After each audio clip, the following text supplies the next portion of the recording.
नमस्कार. विशेष बातमी समोर येते. सद्गुरू विश्वनाथ महाराज रुकडीकर ट्रस्टच्या पायदिंडी सोहळ्याचं भिलवडीत उत्साहात स्वागत. निमगीत पार पडला भव्य रिंगण सोहळा व महाप्रसाद.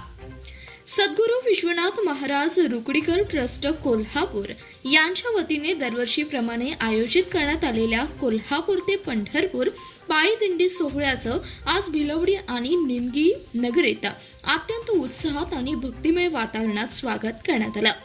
हा पायदिंडी सोहळा काल सकाळी ठीक 8 वाजता भिलवडी नगरीत दाखल झाला. दिंडीचे आगमन होताच भिलवडी येथील ग्रामस्थ आणि भाविकांनी विठ्ठल नामाच्या जयघोषात आणि टाळ मृदुंगाच्या गजरात सोहळ्याचं भव्य आणि उत्साही स्वागत केलं. संपूर्ण परिसर भक्ती रसात न्हाऊन निघाला होता. भिलवडीतील स्वागतानंतर हा सोहळा पुढे मार्गस्थ होऊन दुपारी 12 वाजता निमगी येथे पोहोचला. निमगी येथील स्थानिक हायस्कूलच्या भव्य पटांगणावर या दिंडीचा नयनरम्य रिंगण सोहळा पार पडला.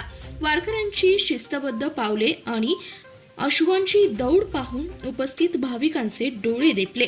रिंगण सोहळ्यानंतर सर्व वारकरी आणि भाविकांसाठी महाप्रसादाचं आयोजन करण्यात आलं होतं.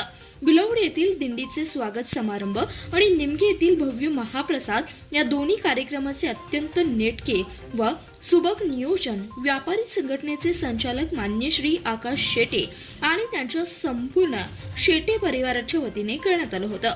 त्यांच्या या उत्कृष्ट नियोजनाबद्दल आणि वारकऱ्यांच्या आदरास्थानाबद्दल रुकडीकर ट्रस्टचे पदाधिकारी, वारकरी आणि स्थानिक नागरिकांकडून त्यांचा विशेष कौतुक व आभार मानण्यात येत आहे.